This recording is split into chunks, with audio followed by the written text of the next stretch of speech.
estamos aqui para pedir que vocês se inscrevam no canal da igreja, deixem o seu joinha e compartilhem o vídeo com seus amigos e familiares. Um beijo a todos, tchau!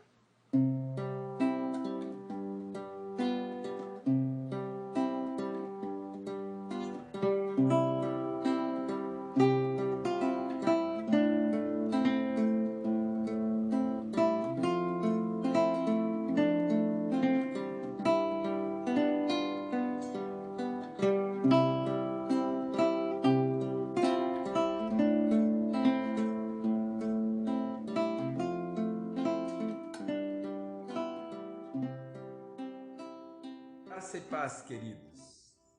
Nesse domingo, quero convidar todos a juntos pensarmos no fato de que, em meio a toda essa pandemia, esta crise, esse momento tão difícil para todos nós, o Senhor está perto. Eu quero que você tenha esta como a maior das certezas de sua vida, de que o Senhor está conosco em todos os momentos das nossas vidas. Deus não depende de circunstâncias, Deus não depende de momentos. O nosso Deus é eterno. E como Deus é eterno, nós podemos confiar nele plenamente. Vamos falar um pouco daqui a pouquinho, sobre o apóstolo Paulo. Quais as dicas que ele nos dá sobre estarmos confiantes no Senhor diante das circunstâncias das nossas vidas? Vamos orar nesse momento. Eu convido você a, juntos, clamarmos ao nosso Deus e pedirmos graça, misericórdia e paz em nome de Jesus. Pai querido, nós te louvamos pela tua presença conosco. Nós te adoramos porque o Senhor é Deus e tu és o Deus Todo-Poderoso, o Deus de ontem, o Deus de hoje e o Deus de todos os dias das nossas vidas. Nós nos entregamos a ti e pedimos-te que, em nome de Jesus, nos tornes a cada momento confiantes na tua graça, no teu amor e no teu poder, para a tua glória. Nós oramos em nome de Jesus. Amém.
Decidir dizimar e ofertar é uma decisão difícil. Contas de casa, custos da escola, o preço da gasolina, plano de saúde, comida, entretenimento, tudo compete com os limitados recursos que recebemos. E muitas vezes é mais fácil justificar nossas necessidades do que atender ao convite para doar. Mas doar, na Bíblia, é um caminho para nos aproximarmos de Deus, conforme nós confiamos em sua provisão. Vamos ver 3 verdades bíblicas para nos ajudar a confiar nossas finanças a Deus. Verdade número 1. Todo o nosso dinheiro pertence a Deus. O Salmo 24:1 nos diz que ao Senhor pertence a terra e tudo o que nela se contém. Essa verdade nos leva a uma pergunta: não quanto do meu dinheiro eu devo dar, mas sim quanto do dinheiro de Deus eu devo ter. Verdade número 2. Doar uma parte da nossa renda para o ministério de Cristo nos ajuda a lutar contra a cobiça. Querer coisas demais é perigoso para a nossa alma. Mateus 6:24 nos diz que você não pode servir ao mesmo tempo a Deus e ao dinheiro. Verdade número 3. Dizimar e ofertar fortalecerá nossa fé nas promessas de Deus. Filipenses 4:19 diz que Deus irá suprir todas as nossas necessidades em Cristo Jesus. Quanto mais nós encontramos e confiamos nas suas promessas, mais fácil fica ofertar e dizimar.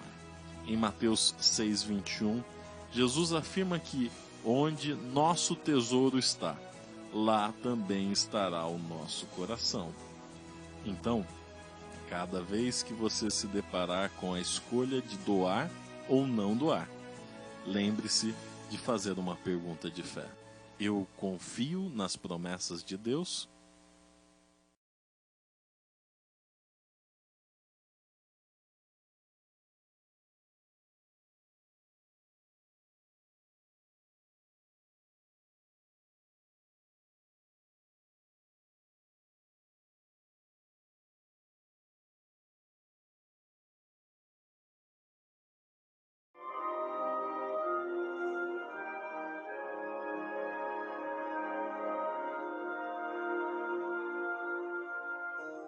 Diga para os temerosos,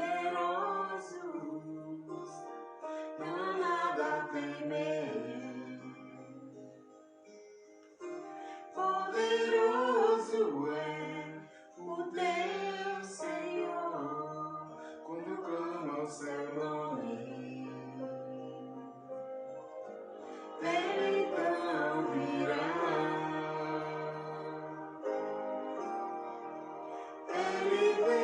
Te salvar, Ele vem para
Nos 3 últimos domingos, nós conversamos, nós falamos sobre a dependência de Deus, que a dependência de Deus se dá na nossa própria insuficiência.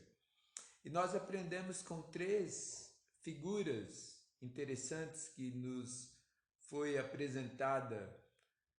foram apresentadas pelo apóstolo Paulo no capítulo 3, versículos 9 e 10 de 1 aos Coríntios, quando ele falou sobre a figura do lavrador que planta e colhe na inteira e plena dependência de Deus. Aprendemos também com a pessoa do arquiteto, que é aquele que faz estratégias para que depois outro possa construir. E então chegamos ao construtor que faz uma obra duradoura. E a obra duradoura é aquela que permanece. Há casas que não permanecem em pé. E hoje eu quero compartilhar com você Filipenses 4:5. O Senhor está perto. Quando o apóstolo Paulo escreveu esta carta, ele a escreveu da prisão em Roma, à cidade de Filipos, fundada por Filipe II, pai de Alexandre o Grande.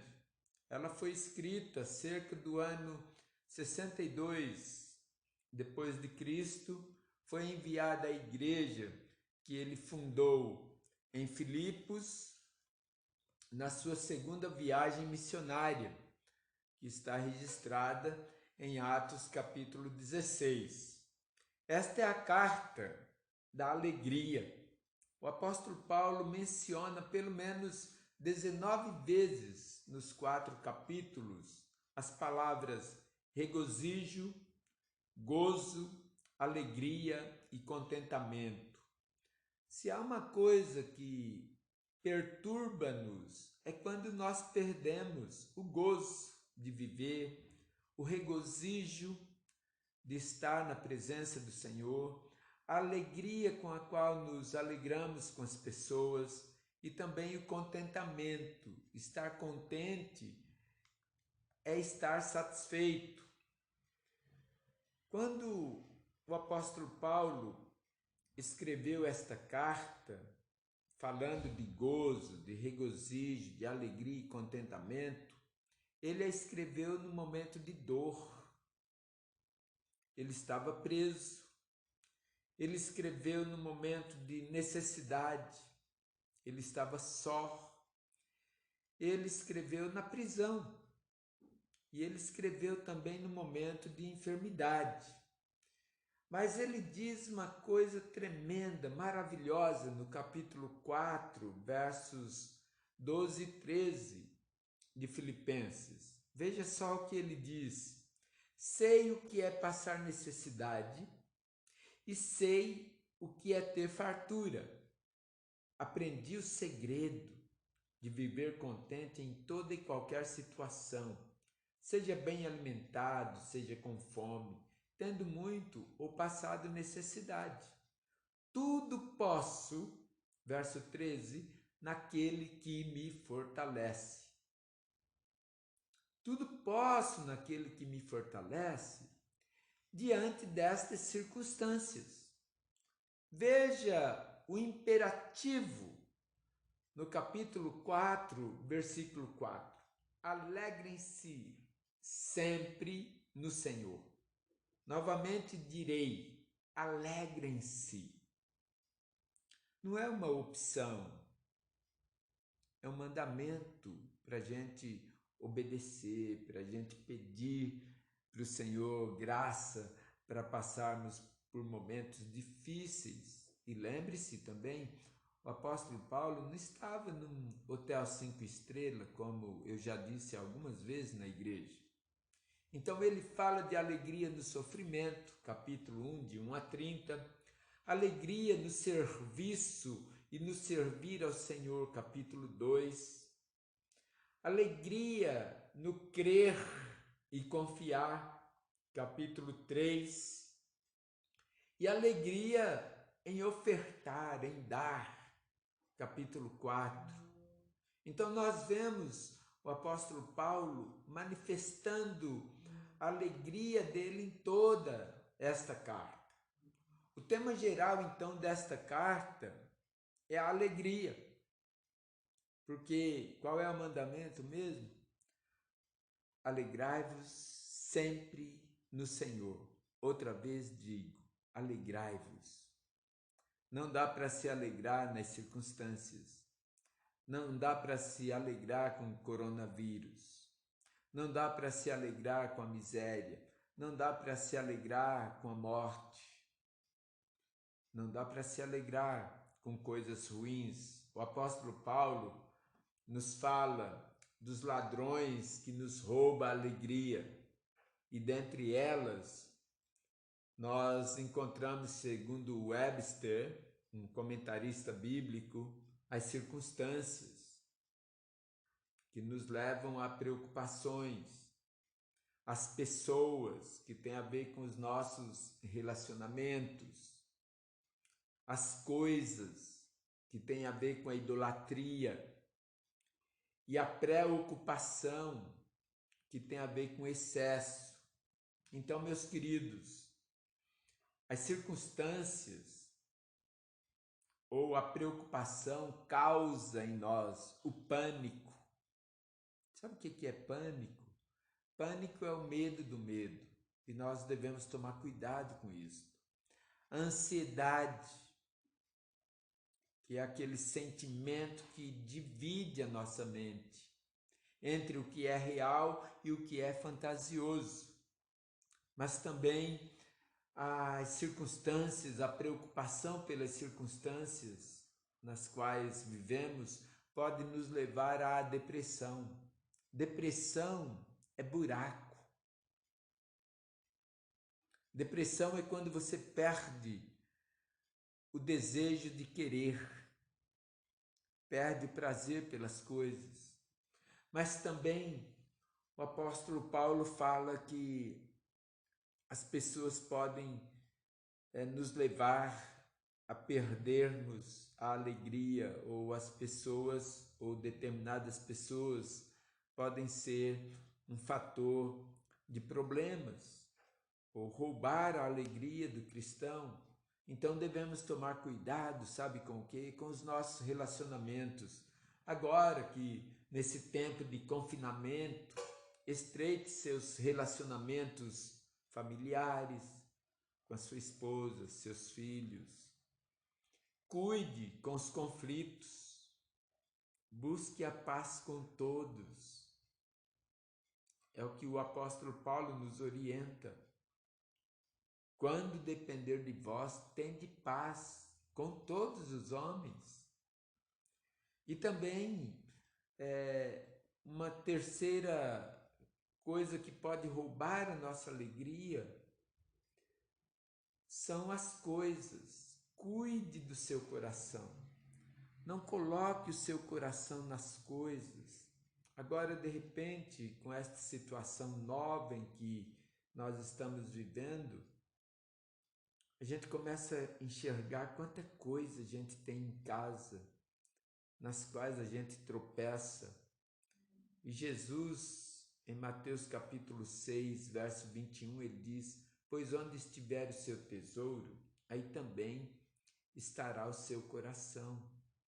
Devemos tomar cuidado para que as coisas não nos habitem. Alguém diz que nós devemos usar as coisas e estimar as pessoas, mas não estimar as coisas e usar as pessoas.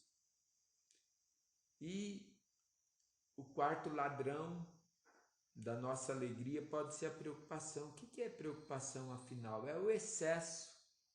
Nesse momento de coronavírus, eu quero dar uma dica para você. Cuidado com o excesso. Excesso de notícias. É raro alguém falar para você uma notícia boa, não é? A notícia que vimos quase que constantemente é: morreu mais um. tantos mil mortos em tal lugar, em tal país. E nós precisamos tomar cuidado com as notícias ruins, cuidado com as mídias ou os meios de comunicação. Procure alguma coisa que seja veraz, que tenha fundo de verdade, que seja verdadeiro. Faça o que Paulo fala no capítulo 4, verso 8. Se existe alguma coisa verdadeira, se há alguma virtude, se é honesto, se é justo, se é puro, se algum louvor existe, seja isso que ocupe o vosso pensamento. Cuidado também com discussões tolas, discussões que não vão te levar a lugar nenhum, discussões frívolas, em grupos de WhatsApp, por exemplo, em Facebook, em qualquer coisa desse tipo. Busque guardar-se dos excessos. Há uma frase muito antiga que diz o seguinte: tudo que é demais sobra. Está sobrando, amados, notícias. Está sobrando, está de sobra um avalanche de notícias, e nós precisamos nos guardar delas também, porque isso nos leva à preocupação. A palavra preocupação é a mesma palavra para ansiedade. Jesus disse: não estejais ansiosos de coisa alguma. E o apóstolo Pedro nos diz no capítulo 5, verso 7, para que nós lancemos sobre o Senhor toda a nossa ansiedade, porque Ele tem cuidado de nós.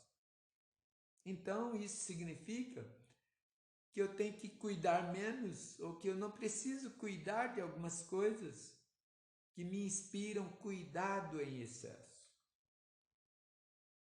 Então, há 4 atitudes também que conservam esta alegria, que contrapõem aos ladrões da alegria. Tem uma mente integral, íntegra, inteira. Uma mente submissa ao Senhor. Uma mente espiritual que se ocupa das coisas do Senhor. E uma mente segura, que é essa mente que busca louvar, adorar, pensar nas coisas que são do alto, não nas coisas que são aqui da terra, como o apóstolo Paulo nos exorta em Colossenses capítulo 3. Vamos olhar para o fato de que nós somos cidadãos dos céus. Nós não somos cidadãos da terra. Estamos aqui como peregrinos, como forasteiros. Estamos aqui para declarar o seguinte: 4 verdades que estão nestes 4 capítulos. A primeira verdade é que Cristo é a minha vida. Capítulo 1, verso 21. Jesus Cristo é a minha vida. Também Cristo é a minha mente. Capítulo 2, verso 5. E ainda, Cristo Jesus é o meu alvo. Eu olho para o alvo, eu prossigo. Aliás, Hebreus, o autor aos Hebreus diz para olharmos firmemente para o autor e consumador da nossa fé. E ainda, Cristo é a minha força. Por isso, nós devemos amar ao Senhor com a vida, com a mente, com o coração, tendo-o como alvo e com a força física que nós ainda temos para a glória de Deus. No capítulo 10, verso 24 de Hebreus, nós lemos: considerando-nos também uns aos outros, para nos estimularmos ao amor e às boas obras. Meus queridos, esta é uma introdução que eu quis dar a esta carta hoje, para você meditar durante esta semana. Eu peço que você leia a carta de Paulo aos Filipenses. Olha o que 2 aos Coríntios 5,18 nos diz: ora, tudo provém de Deus, que nos reconciliou consigo mesmo por meio de Cristo e nos deu o mistério da reconciliação. Cuidado com seus relacionamentos. Comece em casa. Ele nos deu o ministério da reconciliação. Também, 2 Crônicas 29:11, filhos meus, não sejais negligentes, pois o Senhor vos escolheu para estardes diante dele, para o servirdes, para serdes seus ministros e queimardes incenso. E ainda, Filipenses 4:5, que é o texto base dos nossos encontros, que diz: seja a vossa moderação conhecida de todos os homens. Perto está o Senhor. O mesmo versículo na tradução de Filipenses, que a nossa afabilidade se torne proverbial, sem nunca esquecer que está perto o Senhor. Que todo mundo veja que vocês são generosos e amáveis em tudo quanto fazem. Lembrem-se que o Senhor virá em breve. E que todos conheçam vocês como pessoas bondosas. O Senhor está à cerca. O que me motiva a permanecer na jornada é a certeza de que o Senhor está perto. Quero neste momento motivar você à mesma maneira de como tenho sido motivado a permanecer no Senhor. Que Deus nos ajude a sermos moderados para a glória do seu nome, a sermos equilibrados para o seu louvor. E que nestes dias nós tenhamos a capacidade de sermos úteis, justos, razoáveis, afáveis, gentis, pacientes, lenientes, e que haja em nós uma congenialidade de espírito. Isto significa a palavra moderação. E que também haja em nós, nesta mesma palavra moderação, que significa equilíbrio, que significa o que ser equilibrado? Ter autodomínio, autocontrole, sermos prudentes, sermos comedidos e termos domínio próprio. Qual é o nosso impulsor? Qual é o poder que nos empurra para esse ideal de uma vida cristã equilibrada? O que nos leva ao equilíbrio, queridos, é o seguinte: perto está o Senhor.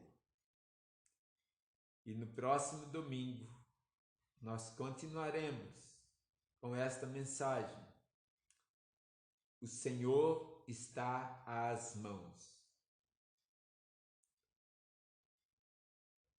Perto o Senhor. É uma mensagem abrupta que nos chega aos raiais do drama. É como uma descarga elétrica. Perto o Senhor. Onde você está, você pode tocá-lo porque ele está presente. Deus não se esconde de nós. não se ausenta de nós. Portanto, nós também não nos escondemos do Senhor, ainda que alguns queiramos nos ausentar dele. Que o Senhor nos ajude e que a consciência da proximidade do Senhor traga grande calma à tempestade e reboliço de nossas vidas. E no próximo domingo eu vou compartilhar com você 3 ideias de como o Senhor está perto para nos impulsionar à permanência na jornada cristã que Ele nos deu. Que o Senhor te abençoe, em nome de Jesus.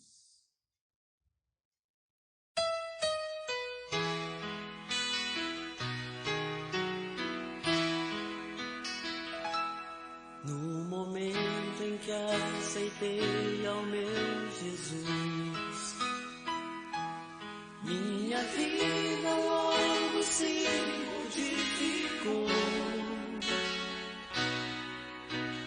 Encontrei a paz, encontrei o amor, e hoje já não tenho mais rancor.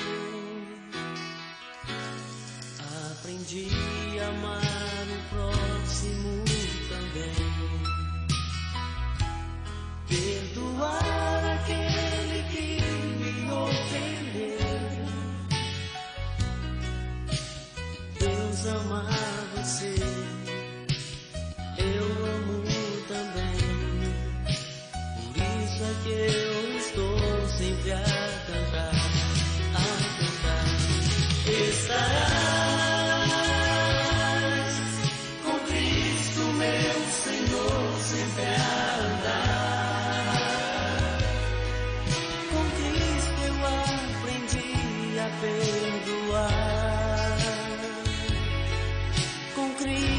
Para sempre viverei, viverás.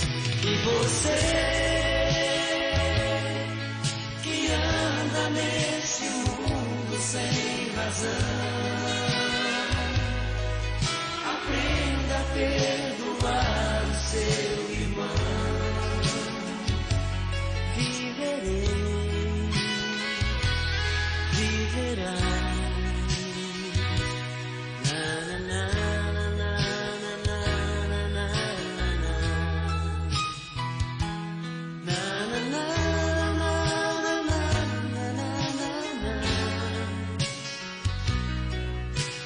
Deus ama você, eu amo também, por isso é que eu estou sempre a cantar, Estarás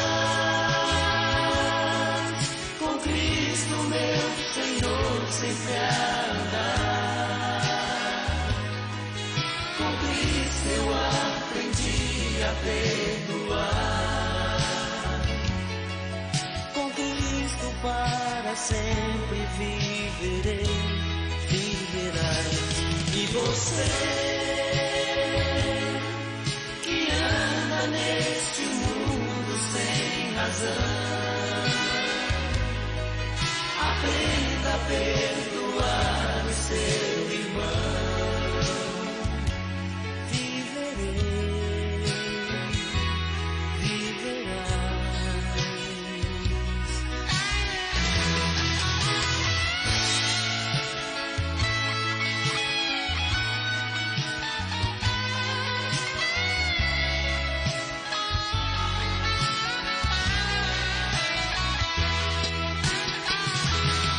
Você que anda nesse mundo sem razão,